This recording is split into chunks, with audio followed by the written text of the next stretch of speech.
আসসালামু আলাইকুম বন্ধুরা, আশা করি সকলেই ভালো আছেন। তো আমি যাচ্ছি জালকাঠি থানার স্টেডিয়ামে। ওখানে আজকে শুনেছি ঘুড়ি উৎসব হচ্ছে, তো চলুন বাকি কথা ওখানে গিয়ে বলি। তো বন্ধুরা, আমি চলে এসেছি জালকাঠি পৌর স্টেডিয়ামে। তো আপনারা দেখতে পাচ্ছেন আমার পিছনে অলরেডি খেলা শুরু হয়ে গেছে। প্রথমেই আপনাদের সম্পূর্ণ ভিউটা দেখিয়ে নিলাম। দেখুন কীরকম মানুষজন আছে মাঠে। এখন যাকে দেখছেন ইনি হচ্ছেন আসলে এই খেলায় অংশগ্রহণকারী। এখানে আরও একজনকে আমরা দেখতে পাচ্ছি সুতো নিয়ে টানাটানি করছে, এবং এটা হচ্ছে প্যান্ডেল। এখানে ডিসি মহোদয় আছে এবং তার সাথে আরও গণ্যমান্য কিছু ব্যক্তিবর্গ তার সাথে উপস্থিত আছে। আর আমরা দেখতে পাচ্ছি যে মাঠের ভিতরে অনেকে এখনও ঘুড়ি চড়াই করতে পারে নাই। এই ভাইয়ের হাতের নাটাইটি সব থেকে বড় মনে হয়েছে এবং আমার কাছে খুব ভালো লেগেছে। এরকমের আরও কয়েকটি নাটাই কয়েকটি ভাইয়ের হাতে দেখেছি।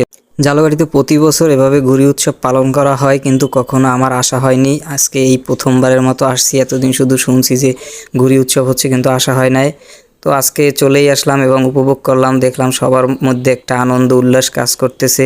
এই ভাইটি এখনও ঘুড়ি চড়াই করতে পারে না, তাই মন খারাপ করে দাঁড়িয়ে আছে। আর আমরা এখানে দেখতে পাচ্ছি একটি খাসি, একটি হাঁস এবং একটি মোরগ। এখানে আসলে খাসিটি হচ্ছে প্রথম পুরস্কার, হাঁস দ্বিতীয় পুরস্কার এবং মোরগ হচ্ছে তৃতীয় পুরস্কার। এরকম পুরস্কার দিয়ে যদি প্রতি বছর অনুষ্ঠান পালন করা হয় ঘুড়ি উড়ানো, তাহলে সবার মনে একটা আনন্দ উল্লাস কাজ